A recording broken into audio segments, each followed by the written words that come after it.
Interesting. Very interesting. Hey, church kids. It's Mr. Damon. Thanks for coming to join me here at my house.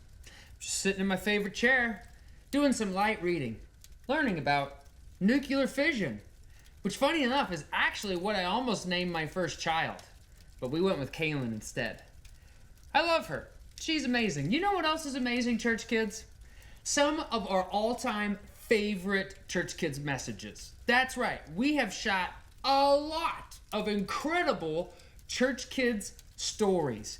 And today, not only did I think we should read about nuclear energy and how it works, but also I think that we should go back and watch another one of our amazing, favorite, awesome church kids messages from the past. So, I hope you enjoy it as much as I did.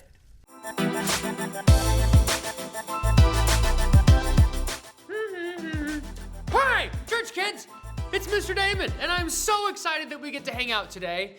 Christmas has just finished up. I hope that you had the best Christmas ever, and I hope that you got some seriously cool Christmas gifts. So tell you what, on the count of three, why don't you tell me what your favorite Christmas gift was? On the count of three. 1, 2, 3. Oh, nice. Somebody got like a piece of wood, and somebody else got a rock, and somebody else got a ball of yarn. That is awesome. Well, I hope that you had such a fun Christmas. And today, we are going to continue this series that we've been in, looking at the Christmas story, the first Christmas, when Jesus came to the earth. And so let's go to Matthew chapter 2, because in Matthew 2, it says, Jesus was born in Bethlehem in Judea during the reign of King Herod.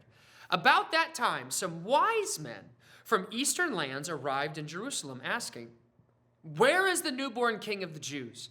We saw his star as it rose, and we have come to worship him." Now, church kids, I'm going to let you in on a little secret. How many of you guys have ever seen a nativity scene before? A nativity scene is what maybe some of your parents or grandparents get out at Christmas time, where it's got like the barn with like Mary and Joseph and the tiny baby, and he's always like, "Ooh," totally happy, laying in the manger. And then you've got like the cow and the sheep and the shepherds and all that. And then you've got these three guys. Now, these three guys are usually dressed in super sweet turbans with like nice robes and a camel, and they're holding some gifts. Now, these are the wise men. But the truth of the matter is, the wise men were not there when Jesus was born. That's not true. The nativity scene is a lie. Because the Bible says that shortly after Jesus was born, these three wise men, some Bible translations call them magicians. Are they like Gandalf? Nobody knows. They're very mysterious. But we do know that they were very important, very powerful, and very rich. And somehow, countries away, hundreds and maybe thousands of miles away from where Jesus was born, a star appears in the sky, and the three wise men see it. And God speaks to these three wise men and says, this star means that a very important king has been born. And when the three wise men see the star, they're like, oh my word, it's like a code in the sky. We have got to go and meet this king. So the three wise men gather their supplies, they get their servants, they pack up their camels, like all-terrain SUV 4x4 camels, and then they pack treasure chests full of gifts, and they set off on this journey, and they are following the star in the sky. Was the star moving? Who knows? But the Bible tells us that they crossed deserts, and they went through forests, and they went down into deep, dark valleys with dangerous animals, and then they came back up to the other side, and they crossed deep, swift rivers, until finally the three wise men make it to the country of Israel.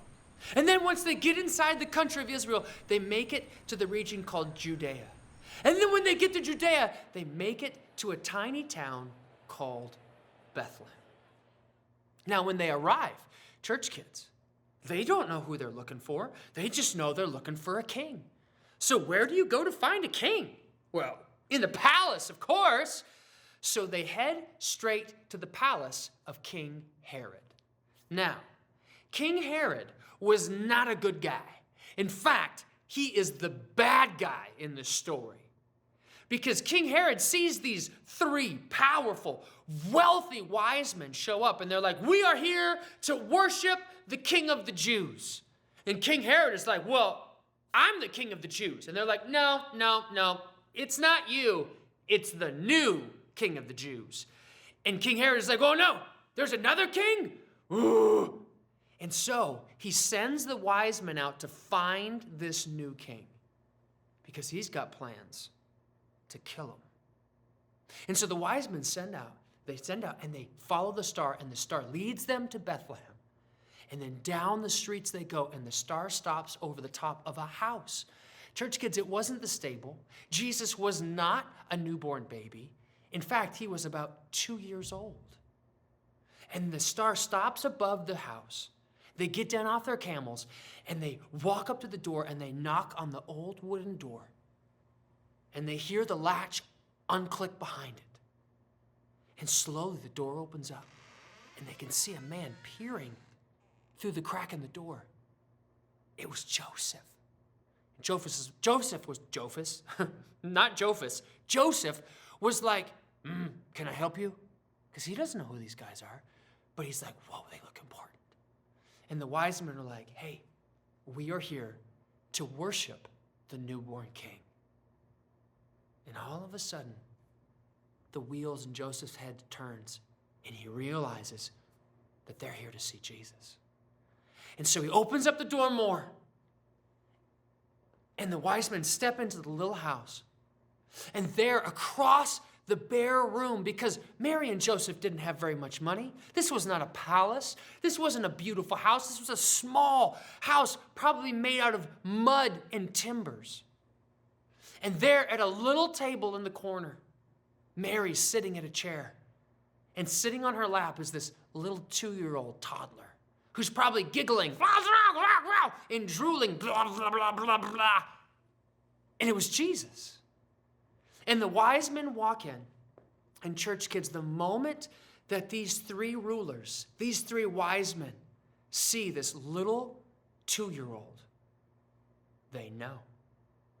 They know that it is the King of Kings, not just a king, but the one king, God himself. And the Bible says that these three men kneel down and they worship this little toddler. They worship Jesus, and then they hold up these gifts, and they open up these treasure chests, and one of them is frankincense, which is this very expensive substance. And then the next one they open up is myrrh, which is like this super, super expensive perfume. And then they open up another chest that's full of gold.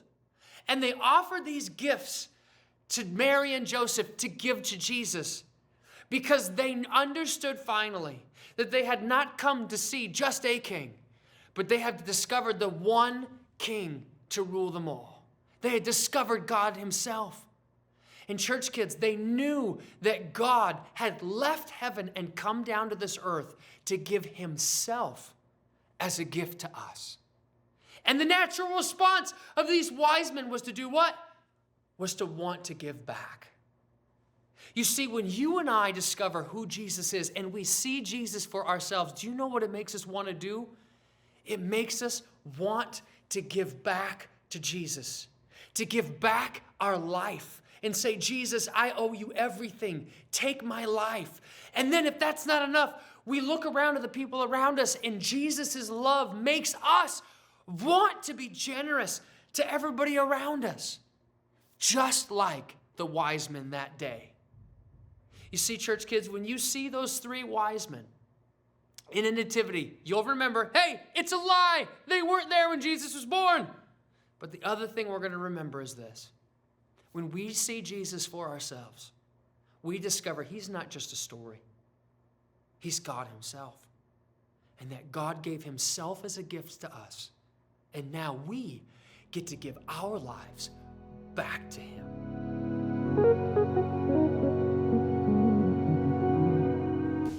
What an incredible message. If you decide to become best friends with Jesus today, could you have your parents reach out to us by email? Or they can visit our website and tell the Pastor Chat team. Our email is churchkids@churchome.org. We love you so much.